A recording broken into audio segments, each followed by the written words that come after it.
the fuck up, samurai. We have a city to burn.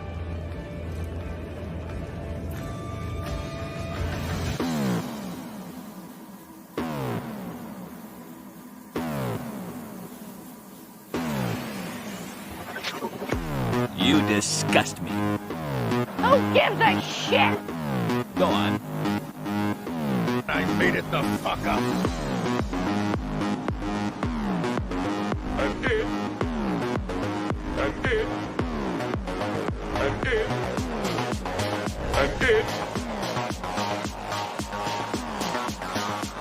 And it is glorious. And I run.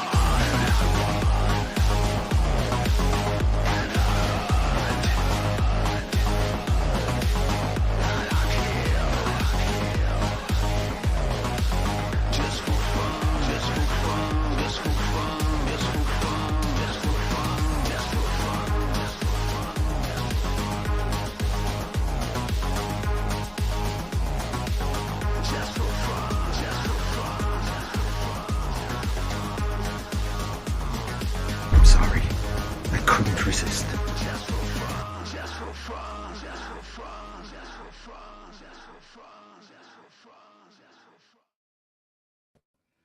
Hello, everybody out there in YouTube land. This is your t-shirted historian, and welcome to Tuesday with Geeks. Hello. And I've got all the geeks here today. Hello, Ironcaster, Iris, Victor, and our guests, Black Lodge. How are you guys doing? We are excellent. Thank you for having us on. All right. Well, it's good to see you, man. I've been wanting to hang out with you guys and check out your show and stuff for a long time now. So this is an awesome opportunity for me. Yeah. Hey, yeah. All right.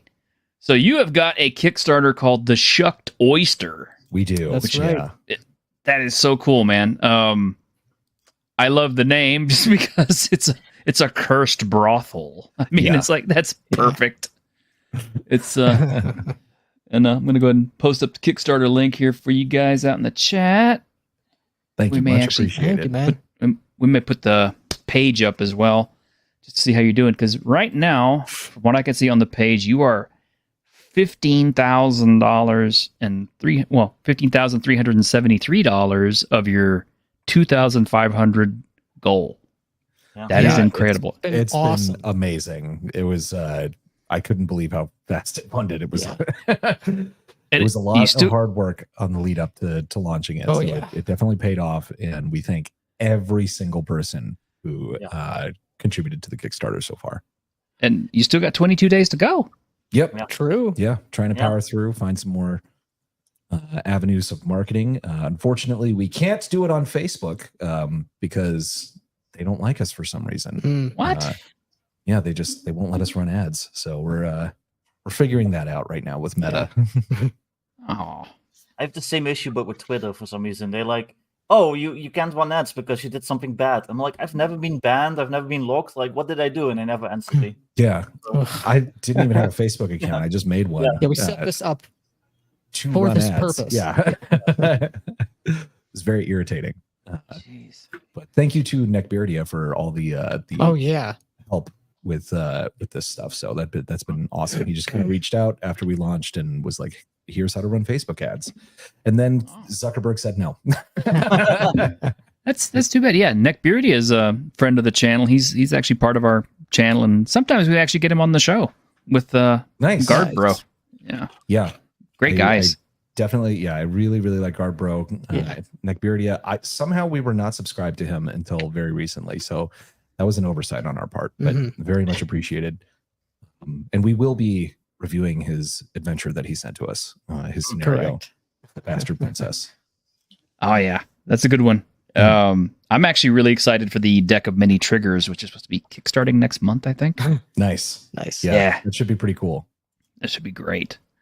But okay, my first question for you about the Shucked Oyster is, what made you want to go with Shadow Dark? Because obviously we know the biggest dinosaur in the room is Dungeons and Dragons.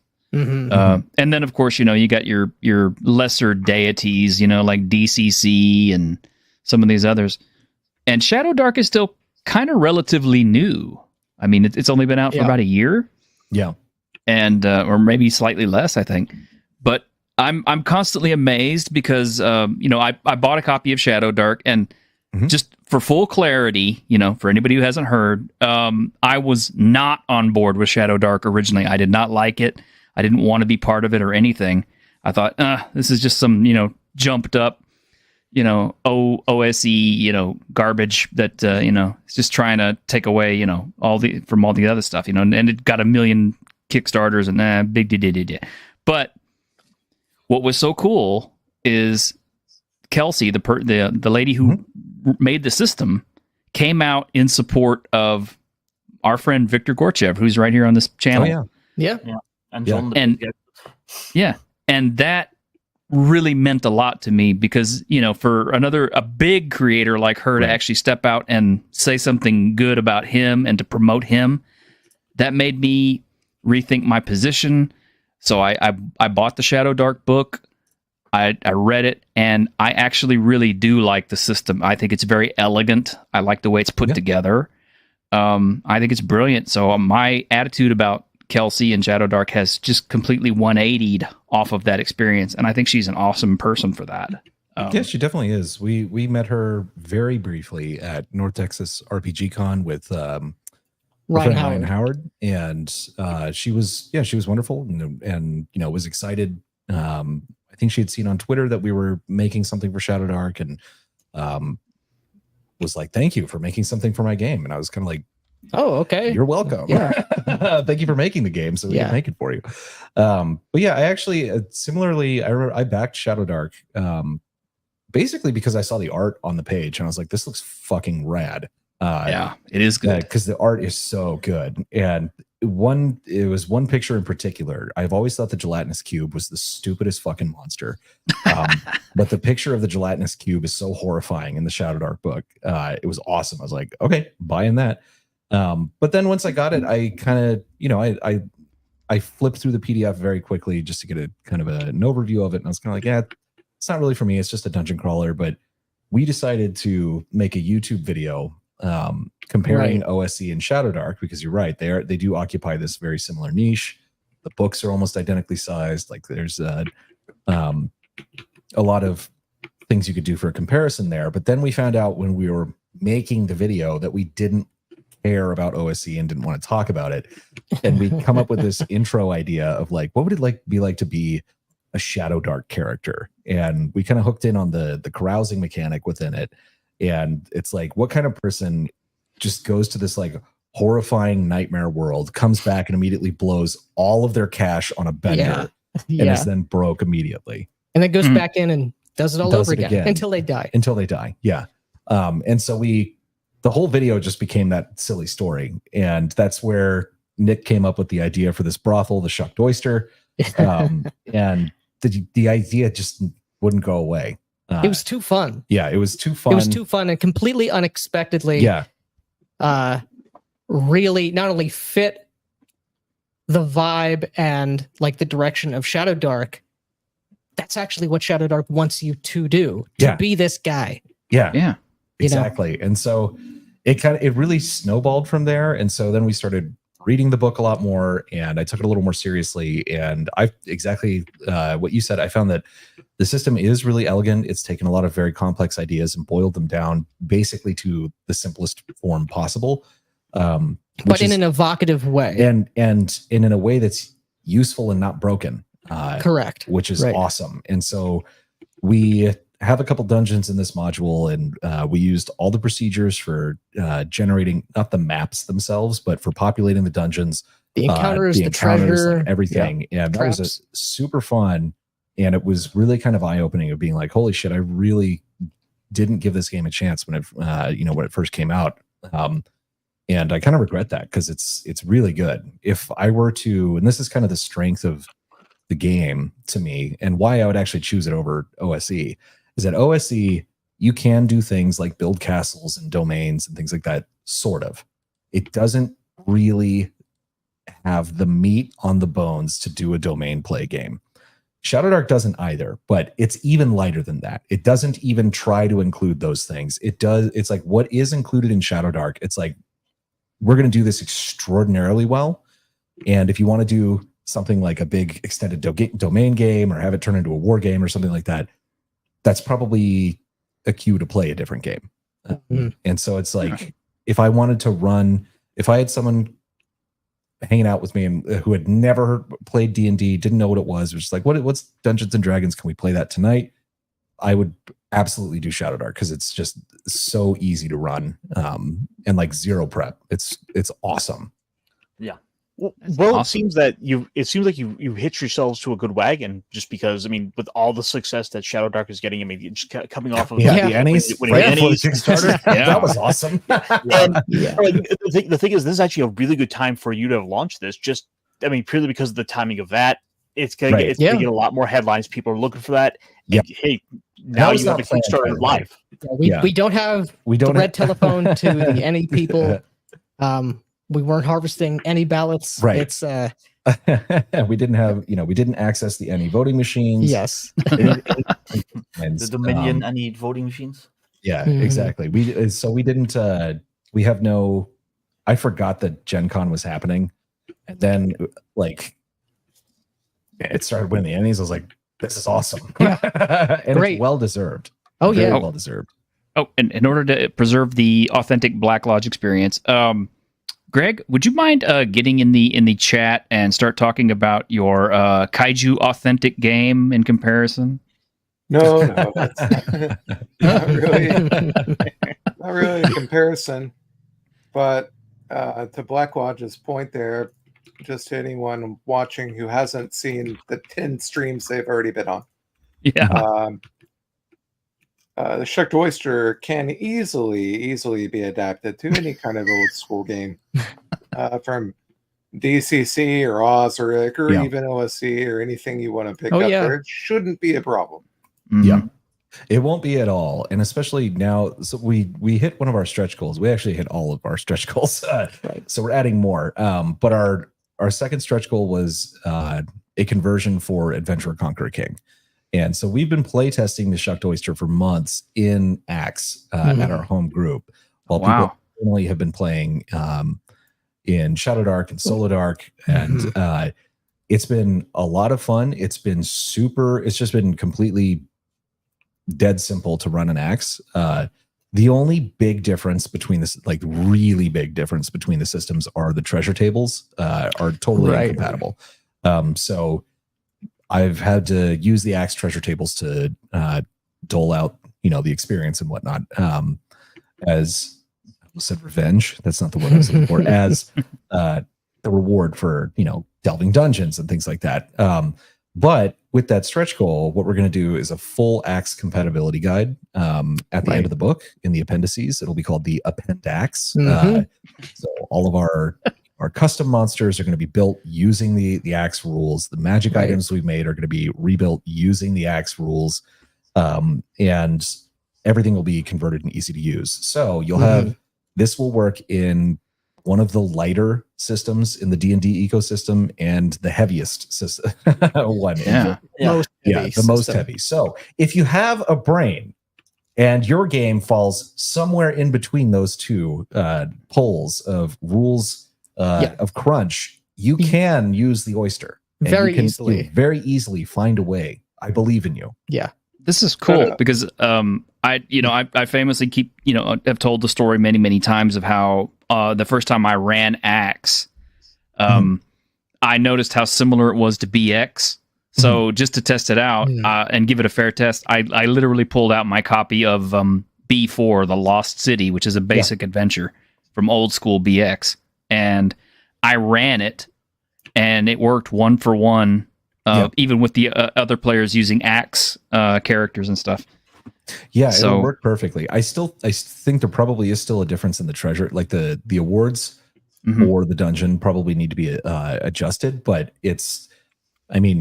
Axe is D&D. You can drop basically anything into it, and he recommends that you do as a game master. Is not, like when you're building, even if you're making your own custom setting, you don't need to be, in charge of populating the 40 points of interest on the map. you can just do that with off-the-shelf modules and just adapt it to whatever the setting is in Axe, and it basically just runs. So along those same lines, a more important question would be, how colonialist is your project, and should you be extradited? That is the important question. Yes, because we must remember that at its core, at least according to this article, that the truth is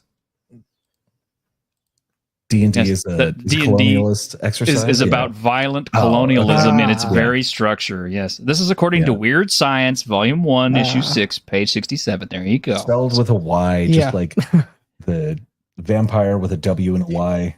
Vampire, it's got to be edgy. Well, you remember, like back in the 90s, everything was spelled with a Z. Well, now apparently we've gone to like the Y era. Zombies. Yeah. Yeah, but it's terrible. No, it's we have our own. It's fairly easy to figure out where we stand politically if you watch our channel, but we don't put politics in games, and the Shucked Oyster is not political. Right. It's not political. There are no references to pop culture. Right. There is a comedic tone to it, but all of that comes from within the world, within the context of this imagined space. No, there are certainly very weird aspects. But it is not gonzo. Everything makes sense. Yeah. There's a context which is readily apparent. That is coherent enough to be evocative, but broad enough to fit into any campaign world, whether you're using the Shadow Dark metaphysics, the gods, and what have you, Axe, or your own homebrew world, the Forgotten Realms, whatever it is, you can easily fit the Shucked Oyster in there. Yeah, we even kept like references to gods and everything, just to gods of law, gods of chaos. We didn't specify, you're using Saint Taragnus or Aminar or anything like that. So it's very, very flexible to just be dropped in. And I kind of want to see if sorry, go ahead. I was going to say, I just have to address this comment. He says, I thought D&D was about the fantasy of being a small business owner successful. No, Rune Knight. It's about creating the perfect soy mocha latte with foam. It's also, if D&D is the fantasy about being a small business owner and then getting kicked out of your company and the company going bankrupt multiple times and getting eaten by larger and larger corporations. Yes, over the course of decades. Technically, a pimp is a small business owner, so I mean, you're already living the dream. But I kind of want to see if I can use the Shucked Oyster for like my modern nonsense. Like once it's out, I want to see if I can like update it to at least like kind of like maybe like a 1920s 30s level at the very least, or like an old west type thing. So you could totally do that, because also your games have, even though you're doing like modern stuff, your games have magic in them. Yeah, exactly. Which it'll fit. Yeah. As long as there's magic, pretty much. Yeah. It'll work. Victor, can I give you a goddamn for that? Sure. That was a good one. God damn! There you go. Man, your stream is way more technically better than ours. We're always struggling to even be on time. Well, smoking's important, so it is. Mm-hmm. There you go. Well, I think it's pretty cool. Actually, Rude and I did have a really good comment earlier on, where he was talking about the kind of people who would go and spend all their money, in a brothel or a bar or whatever like that. Would be, they would be like gold rush prospectors and miners and that kind of stuff too. They'd find just enough gold flake or whatever to go settle up in town and then just go get liquored up and have a girl at the end of the night. And what's kind of cool is because of the Shucked Oyster, it's really feasible to run a game the same way, I suppose. I mean, all you got to do is set up a delve that's got, basically a more or less unlimited supply of money and monsters and everything at the bottom of it, and crazy people who want to go and jump in there and try to dig it all out, and then at the end of the night, go blow it all on the girls. Yeah. See, the difference though is that with the Shucked Oyster, it's like the brothel is like just the connection point for all of these other weird characters and conspiracies and other things. So it's like you do that, but you get drawn into all of this other stuff. Yeah, that will really drive the campaign in a very bizarre direction. All kinds of people who have a lot of different weird things going on, secret things going on. Sometimes not. Maybe you get a certain carousing result and someone overshares, 5 beers in, right? As you do. And now you have a hook, or you have an ally, or maybe you have an enemy. Do you remember why? No, you blacked out. Yeah. But hey, you got extra experience per the carousing results, because again, it's not only would a brothel like this exist, and would there be a certain type of people or person who would frequent a place like this? Yes, but because of the carousing mechanics in Shadow Dark, doing these things, leaning into the debauchery, leaning into the adrenaline rush, leaning into the easy come, easy go mentality, not thinking about tomorrow, is how you get additional experience beyond just the dungeon, beyond going into the delves, into the underground, right? So it all sort of works. And just like going to a bar, just like, getting hammered with the boys, the people you run into are the most memorable thing. That's going to be the thing that is the most memorable. Yeah. Yeah. And honestly, I think the price point on this is really good. I backed it at the $34 mark for the hardcover print on demand and the digital fulfillment. But I mean, $34 for a good size supplement. And how many pages do you estimate? So right now it's about 200 pages, and that's without the stretch goal content. And so when the campaign closes and the check clears, everybody will get the codes for their PDF. And that'll be the 200-page version that we have now, and then roughly 200 pages. We have to add the credits and the table of contents and everything like that. So it'll change. But after that, we'll have the additional stretch goals, which are going to be considerable, and they're going to. It might be 250 or more. We'll see what it ends up being. We'll see what it ends up being. Yeah, that's where it is right now. Yeah, the base product. Yeah, there's an enormous amount of content in it, and it's I'm sorry if you can hear the slurping. That's my dog is very thirsty right now. Apparently. Oh, it's okay. But the wild thing about this, and it's been very validating, is that everybody that's used it, their game has been extremely different than everyone else's game. Like, it's never been the same. BLG stole my Kickstarter setup. What was that? That's from Vic. Oh, that's true. We did. The tears. We were like, how should we do this? We'll just copy Victor. Yeah. Victor's a successful guy. But everything's been very different. It's very reusable. You can use it again in different campaigns, and you're going to get something different every time. And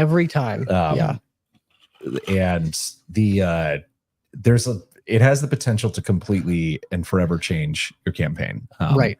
And it did in my Axe game in a way that I couldn't have anticipated beforehand. Oh yeah. And what's even better is, there are dungeons, there's magic items, there's monsters, all these things. But this isn't a typical module. This isn't Curse of Strahd. This isn't an adventure path. So there's not a linear story or even a story as such in the way, that would typically be conveyed, right? Everything is really built out of these different characters and the connections that they all have between each other, the connections they have to other places, to the Shucked Oyster, of course, because that's, the nexus on which everything else orbits. But because all of the interesting things, all of the weird things, all the hooks come from these characters, not an external plot device. Yeah. This is meant to sort of be in the background, a constant mainstay throughout your campaign, because again, this is intended first as a Shadow Dark game. But even if you did OSC or whatever, you're going in and out of dungeons. You're doing your delves, you're doing your dungeon dives. we don't want to detract or take away from that. Right. You're meant to be doing that already. That You're going to is the keep meat doing and that. But potato of the games. Yeah. But as you come back, things are going to change. We want to make instead of like, we don't want town to ever be just a gas station to fill up on hit points. Right. You know, like there's a lot of interesting stuff that can happen there. And so this was like, we want to bring a little more life to this part of the game. And it's very much designed to be, like you said, in the background of it, to where there's even a couple points in the book now where we're like, this is not a quest. Do not try to shove this down your players' throats. It'll happen. Eventually they'll get more interested in it, like interested enough to the point where it just takes over. But it's meant to be simmering in the background. So when you come back from town, something will be different every time. Right. And it's been extremely validating seeing how all of the games have turned out from everybody. It's been awesome. I can't wait to give it a try. We do have a question from Chubby, who he's another writer for Shadow Dark as well. He says, "What are the themes of the 3 dungeons?" Ooh, okay. So we have 2 dungeons in the base right book. Now. Yeah, 2 in the base book. The 3rd dungeon why are we getting balloons? What the hell is that? I don't know.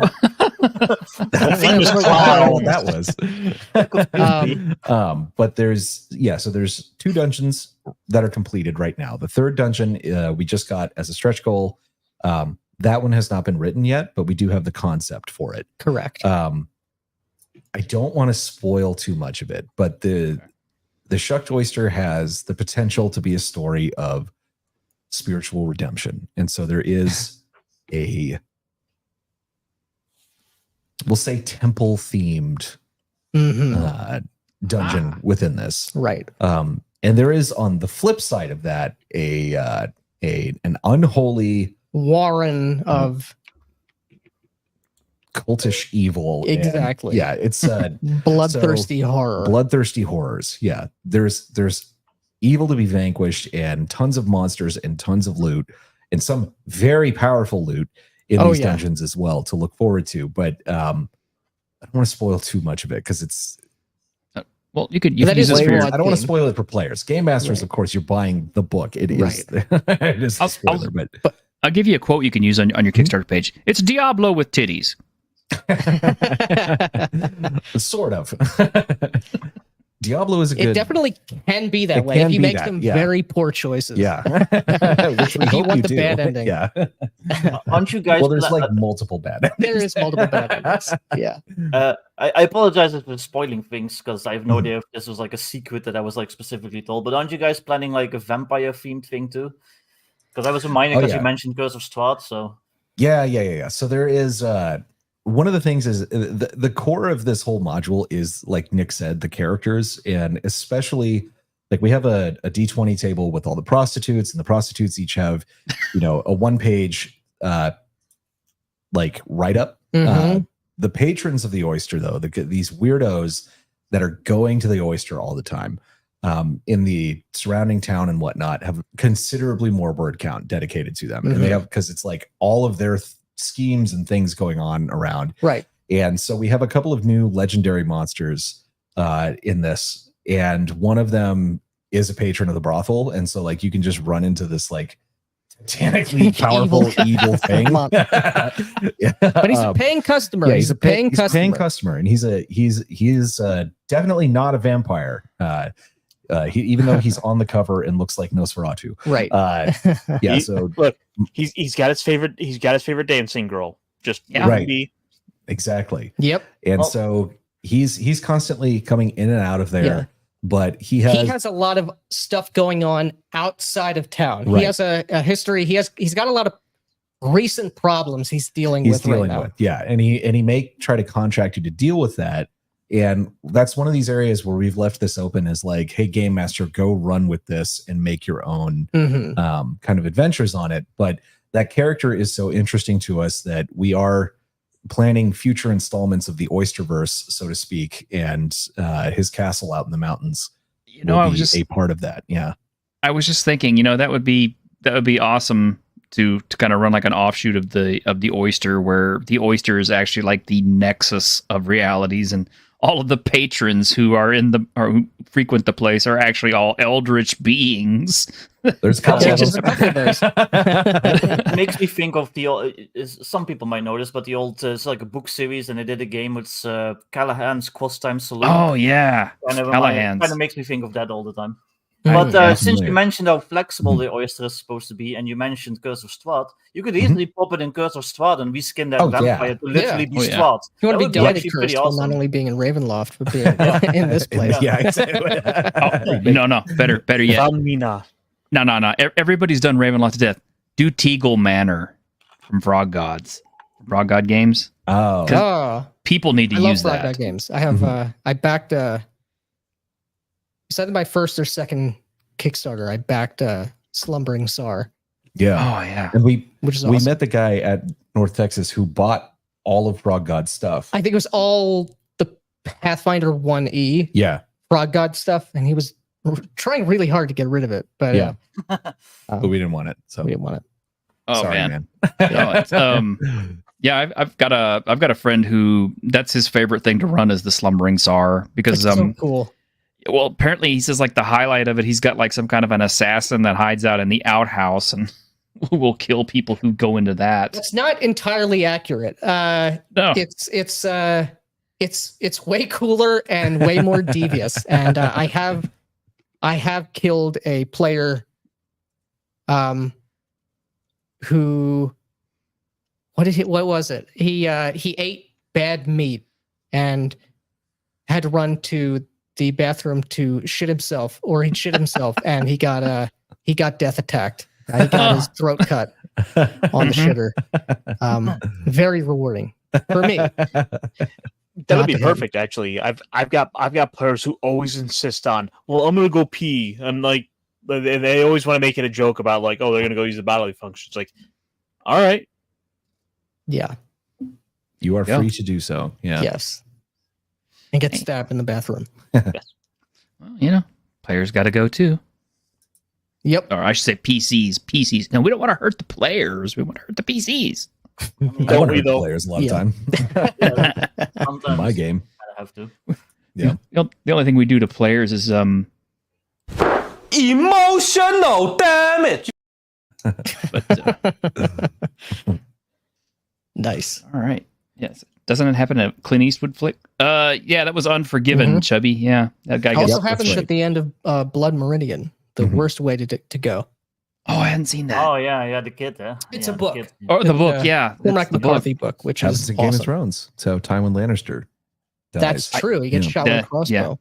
Tywin Lannister got killed on that shit. Elvis Yeah. died on the toilet. That's true. Oh, that's sad. If it's to believe that he died. Mm. It sort of happens in Young Guns, but sort of. They shoot up the guy in the outhouse, but he like survives. Yeah. All right. Well, man. And okay. So I guess the dumb question would be is like, so you're gonna make some more stuff after this, right? Oh yeah. Yeah. Oh, yeah. So the next Oysterverse thing is not the next thing we're working on. The next thing we're working on is actually going to be very different in tone. This is very surreal and like funny and dark and weird. But the next thing we're doing is going to be for Mithras or Mithras Imperative, which is the open licensed version of that, which is an idea that we had already been working on before the Oyster just kind of took over. Yeah. dominated all of our time. That one started out as kind of a deep dive on golems as like a creature type, because like Nick said a million times, everybody just treats them as fantasy robots, and it's fucking stupid. So and it's bad. such an underused concept. And so we were kind of doing the Black Lodge approach on this. But that has really kind of morphed into something much bigger as well, which seems to be how all of our ideas are going to work from now on. We start, this will be short. No, well, we thought the Shucked Oyster was literally going to be like 30 pages. When we started. Now it's, not. Well, let me know when you guys get started on that. I'd like to help out with that because golems are actually something that's an interest of mine. So they're very cool. They're very they cool. are very cool. Yeah. Did you ever play Promethean? From No, Chronicles of Darkness? I didn't do NWAD. I refused to. Really? But- Okay, no, you've made a huge mistake because New World of Darkness is actually superior to Old World of Darkness in every way, both system-wise, lore-wise, everything. Certainly the second editions. The second editions, especially. I'm gonna have to have you guys on when I have Mark Reinhagen on, so you guys can discuss that. I would love that. I would love that. I would love that. Okay, next time I get him on, I will let you know. I want to play Vampire the Requiem with Mark Reinhagen. That would be fucking awesome. Win him over. Yeah. Yeah. I'll see if I can't make it happen. I mean, Halloween is coming. Hell yeah. I've talked to him multiple times now, and I've never even played Vampire the Masquerade, so it's like I always feel bad. So that was He's really cool. Vampire I played. But okay, so yeah, I need to. I would be interested in that though, because golems are something I'm really interested in. They are pretty neat. I do tend to pick up a lot of supplements and stuff that have new golem types in it, just to see what other people have done with them. And the different golem types, it's like pick a physical material, and like it's a robot. It's a robot made of this. This one's made out of glass. This one's made out of light somehow. Yeah. You know. It's so stupid because a golem is something that is very powerful. It takes a lot of magical power, a lot of resources, and a lot of work to physically and magically craft this thing and imbue an inanimate object with life or with some semblance of life. Yeah. So why is a wizard or a cabal of wizards doing this?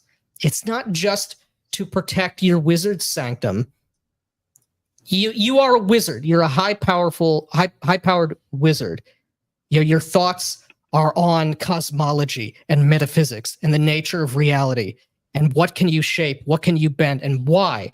And how will that change you? How will that change the world, your rivals, your allies, all of these things? So, the project is going to be like a deep dive on those questions from the perspective of, a magical order, a magical brotherhood or a cult that whose interest and purview is to create these things. And how do we create them? And why choose the things that we do to make them? From the mechanical side, include like a new magic system for Mithras, right? And examples of the very cool golems that we're coming up with. It's gonna be fucking awesome. So I'm very excited about that. But it's gonna be very different, and we won't be returning to that until the Oyster is like completely finished. Yeah. And then, but yeah, I mean, we've got ideas for games we want to make eventually, but we're still wanting to kind of start small with these kind of supplements. Writing this has been super fun too. Like writing adventures. Like I think I want to do that a lot more now. Because I think that's Lord Mateus has said this a bunch of times. Like the OSR in particular, it's like we don't need any more fantasy heartbreakers at this point. We got 1 million of them. Everybody has a game system that they can and want to use. They're broadly compatible. It's like we need cool adventures and cool settings. That's where like you can really go nuts with the creativity. And I think that's a really 100% accurate. Yeah, really good thing that I want to do. So and I was just thinking about that earlier to ask you about that. Since Shucked Oyster is a supplement, one of my favorite things to do is to take modules and supplements and things like that of that nature, and kind of just rip pieces out to use in adventures when I need to. So from what I understand, the Shucked Oyster has a lot of tables that do a lot of random generations and things for various. So there's a couple of linked tables at the beginning. Basically, that every time that the Oyster burns down, because it can and will burn down multiple times throughout your game. Its cursed disaster frequently strikes there. Yeah, and it's like when you carouse there, if you get a high enough carousing outcome, then it triggers the Oyster to burn. From there, you have tables on like, okay, what is the actual cause of the fire this time? So you roll on that to find out what that is. That can sometimes link to another table to say like, okay, was it a patron or a prostitute? Now you have to roll on that table. And so you've got someone, you have to kind of figure out, okay, what was their motive? Why did they actually snap this time? But then you've got a table that's like, okay, but who is the town blaming for this? You know, and it's almost never like the probability of you getting like the person being blamed is the person who did it is almost zero. So they're always blaming someone, and they're all very funny outcomes. And it could be you. And it could be you. But but that's the thing is every time that it burns down, it's burned down for a different reason. And the town is reacting differently. You know, there's something going on. So it's there's a lot that you can kind of take from there. And you can take any of the characters out of this and put them somewhere else in a different game. And they'd work. Some of them particularly can be taken out almost whole cloth. So there's a ton of stuff that you can take. You know, that is sort of where I'm at right now with a lot of these supplements, where I've got a binder. I'm starting to kind of fill up with a couple of ideas. I'm looking through a few RPGs. Any neat little mechanics, I'm just gonna pull out the trusty big pen and start kind of writing it all down.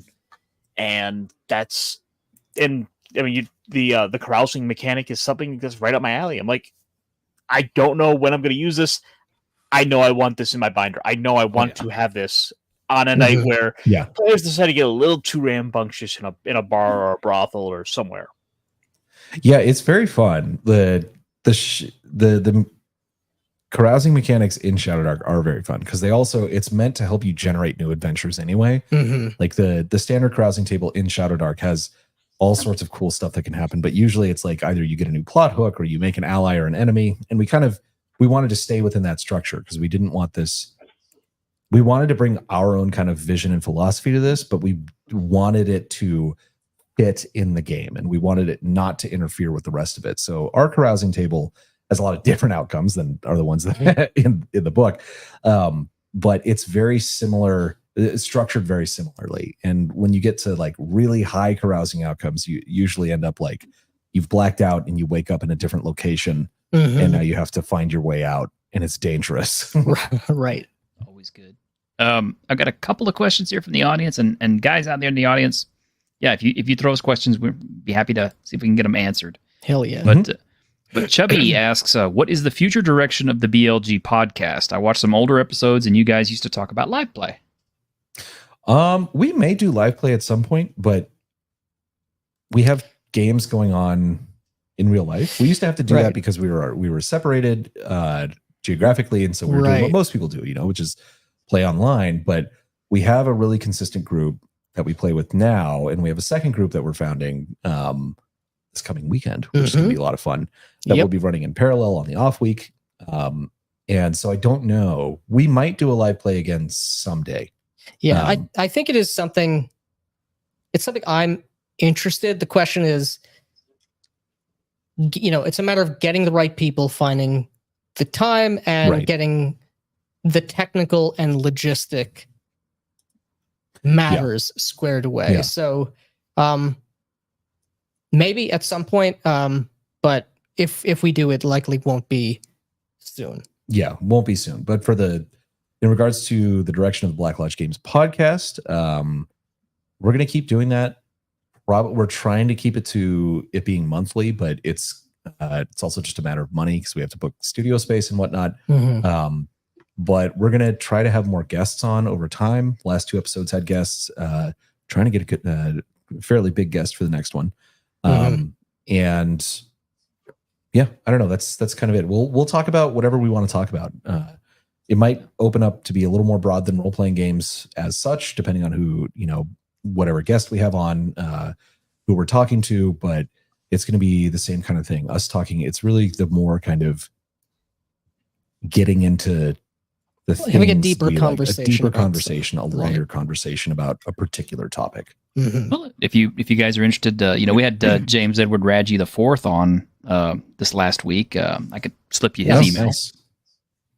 Yeah, if you want to talk to him. I don't know when we'll be able to do the next episode, but that'd be awesome. Yeah, definitely. Okay. And Mark Reinhagen. Yeah. Okay. Yeah. The thing with the podcast though, is since we are recording in Austin, it's like that is going to be an in-person thing for us. Right.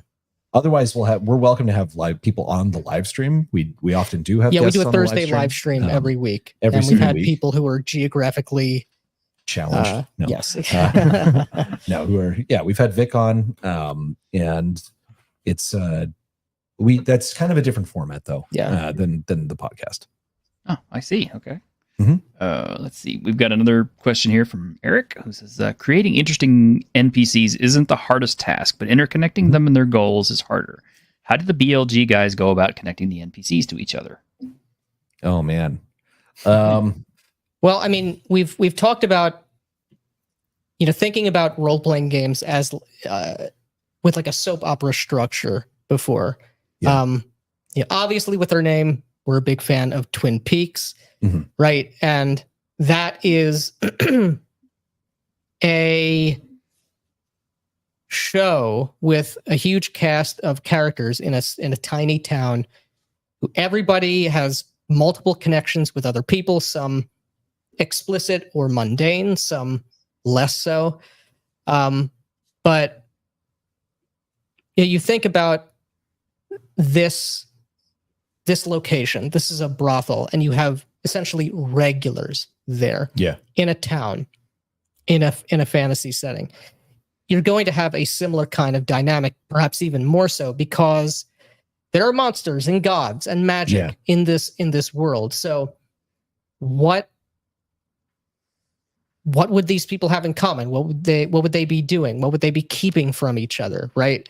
And something we did realize, which we've talked about before, because there can be a temptation when networking all of these connections together to get really Byzantine and complicated and overly burdensome and difficult to keep track of, which is you don't want to fall into that trap. Yeah. So what you should do is keep everything as much as is possible, or at least when you don't have like a clear idea or the answer doesn't immediately write itself, take it back to high school politics. Yeah. Because high school politics are politics. That's how the adult world works. That's how the office works. That's how, any job you've ever had works. You never truly get away, and all of the, the pettiness and, and high emotion. High emotion. That's what high school is like, and all of the wildest connections in the adult world are based on that. Yeah. It's all based on that stuff. Works. Yeah, so it solved a big problem for us, because we got into a point where we had made kind of a mistake with a relationship with a couple characters, and we're like, whoa, this really doesn't make any sense. And so we were trying to fix it, and it was getting more and more complicated. And we're like, we can't do this. Like we've made a mistake somewhere. Let's bring it back. And that was when we were like, what if this was just they broke up? Yeah, like they were dating and they hated each other after that. Exactly. And it was like problem instantly solved. Like now everything fits. Everything fits, and it's way more entertaining because that spawned a bunch of other ideas. That it's way more entertaining, and it's immediately accessible. It's like, right, I got it. I got it. Yeah, exactly. Everyone understands these things, so you don't have to have like the knowledge of the right.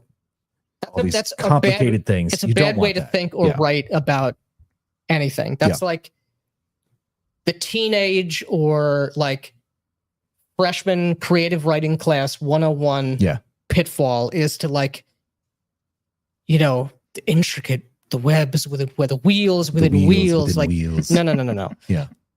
That's not how actual reality works. Right. Anyway, it's like you even look at like world affairs and all this stuff. A lot of times between world leaders, stuff's just motivated by pettiness.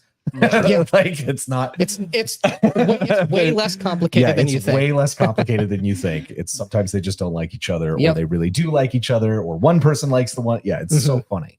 So Belial hates Asmodeus because his cod piece is so much bigger and more beautiful. Yeah, exactly. So it's if you keep it to things like that, then it tends to write itself, in my opinion. Those characters and relationships. I think that might be the single most important piece of advice you've given out here. I'm to the point where I'm going to add it to my notebook, because that's when we figured it out, a lot of stuff. When we figured it out, we were just like, oh my god, this makes it so much easier. And it was always like we've done that a couple of times now with different things, being like, okay, how do we just bring this back to high school? Because it solves so much. It's instantly recognizable.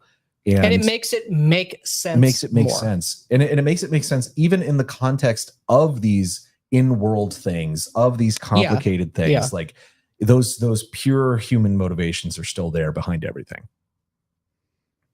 You know, that actually makes a lot of sense too, because if you break the characters like in something complex, like you know, the Song of Ice and Fire, you know, a lot of these characters have a lot of these, you know, basic ass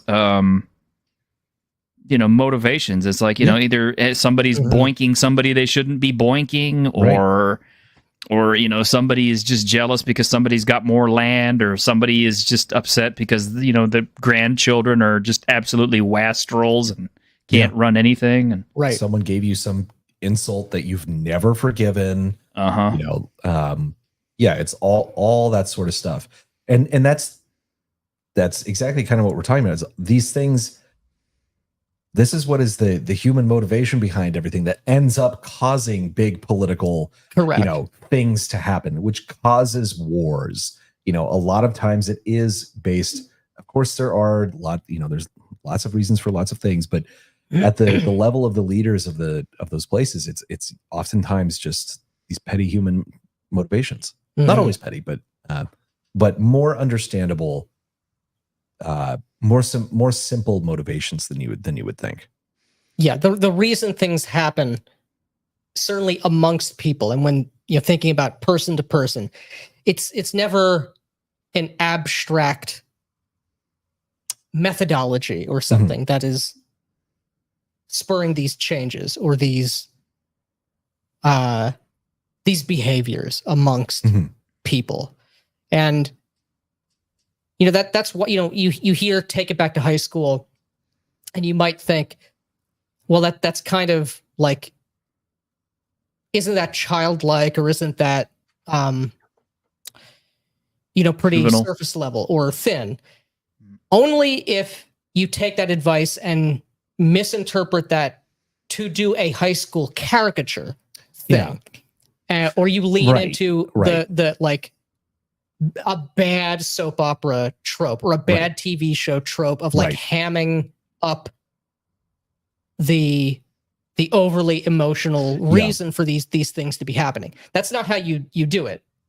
The realization is, you know, the reason for connections and for rivalries and alliances and all of these things that are emotional connections. Right. And there are things there that everyone went through high school or some equivalent. Everyone was a teenager at one point, and you remember how much that stuff hurt, how much elation there was when you won, like all of those things. They're very powerful memories that everyone has. And so they, even if it's not like, oh, this is literally a high school thing that's going on, it's not that. It's that it will speak to that powerful memory within someone, and they'll instantly understand it.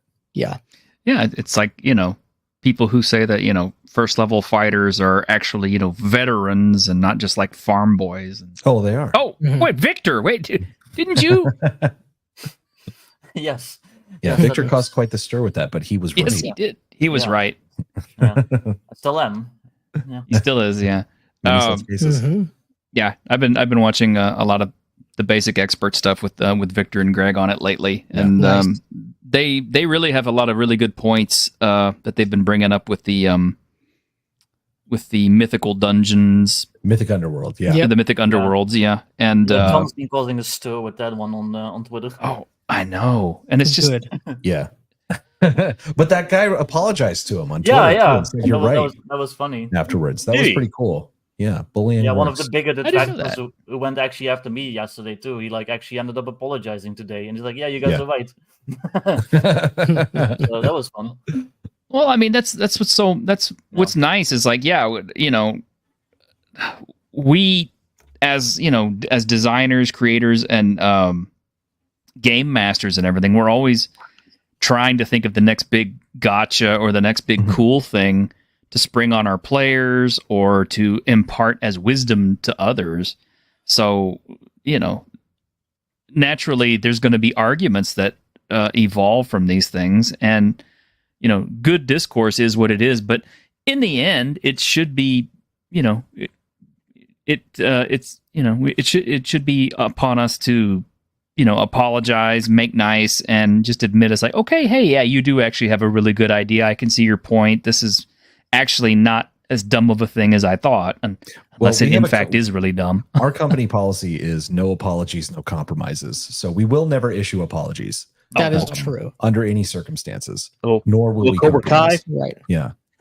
But I have been wrong before, and I will say when I'm wrong, but I don't think, here's the thing. Sometimes it is good to make amends with people. Not always, though. And there's a lot of times where there are a lot of bad faith actors, especially out on the internet, it would be demeaning to yourself to apologize to these people. So I don't think that you should apologize and make nice. Some people are not deserving of being nice. Oh yeah, no, I agree. That is true. Yeah. And and I do think you should be nice to people until they give you a compelling reason not to be. And at that point, they deserve it. Well, I always appreciated you guys because you will, like you said, you will admit when you're wrong and you will actually like listen to arguments and then actually like if need be like change your position on stuff. Like I remember when you guys first hit the scene, you were like trashing like reaction walls. You were trashing the concept of going into a dungeon just to like get gold and stuff like that. Yeah. And it seems that you've like completely turned around on that. And yeah, I've definitely come around on reaction rolls, like for sure. I was wrong on that. But I wasn't entirely wrong. There's still some things I was right about. Yeah, of course. Yeah. Right. There's still a lot of people who are proponents of reaction roles who are shit role players and are still wrong. And I still disagree with them because they may be doing a thing which I now see has certain utility. They are not using it in that way. Their mind is not comprehending. There's always people that use the tool sets wrong. Yes. Yeah. There are many wrong people. There are many wrong people. We are not one of them, though. Yeah. But I mean, my positions on things have changed over the last 2 years, and it's because of arguments that I've had, and that's a fun way I think that men generally sort out differences in ideas, and so that's what you should do. And if you find better ideas or find where you had something where it was incomplete, you should not just stick to that. You should use the good ideas. Yeah, it would be literally weakness to not do that. You guys also never did the whole like, oh, so you hate pancakes thing, which is like, that's what I hate the most. I don't mind disagreements. I don't mind arguments. I don't mind discussions. But when I say something, when I say like, hey, reaction rolls are cool. And they're like, well, I don't want to use them in my game, you jerk. I'm like, I never said you had to. I just said they're cool. Like, all I heard was, did someone say that they hated pancakes? Yeah. What the fuck? Also, that's a meme on Twitter. Like you can say like I like waffles, and somebody will be like, "Oh, so you hate pancakes?" Like, no, that's like a completely different thing. Yeah. So, well, that's obvious. He likes waffles. He's Dutch. Yeah. There are certain things. It doesn't matter what you say. It's just a Rorschach test for people. Because, like. We had some, our players in our Axe game are very, very creative and crazy people. They're not playing Adventurer Conqueror King. I said they're playing like PSYOP False Flag Coup. And someone immediately comments like, oh, they're members of the DNC then, huh? And then like 15 minutes later, someone was like, oh, I guess they're MAGA players, huh? And it's just like, you're just seeing whatever you want to see. And it's like, this wasn't about politics. Like, there's the projectionism is strong. Oh yeah, some of these we get people. that on the YouTube comments on our videos too, where some people it's just like, what video did you watch? Right. Yeah. Well, all right, guys. Our hour's up, but thank you very much for hanging out with us, man. This was awesome. Yeah, thank you so much for having us on. It was a lot of fun. Yeah.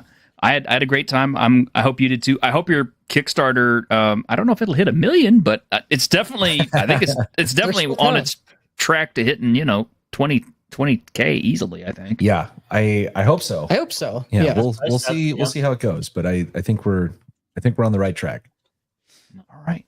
Well, Everybody out there in YouTube land, hey, thank you for catching us if you were with us live. And if you're catching us on the replay, yeah, leave a like, leave a comment, leave a subscribe. Check out Black Lodge Games channel for some more of their antics and good advice and advice in general.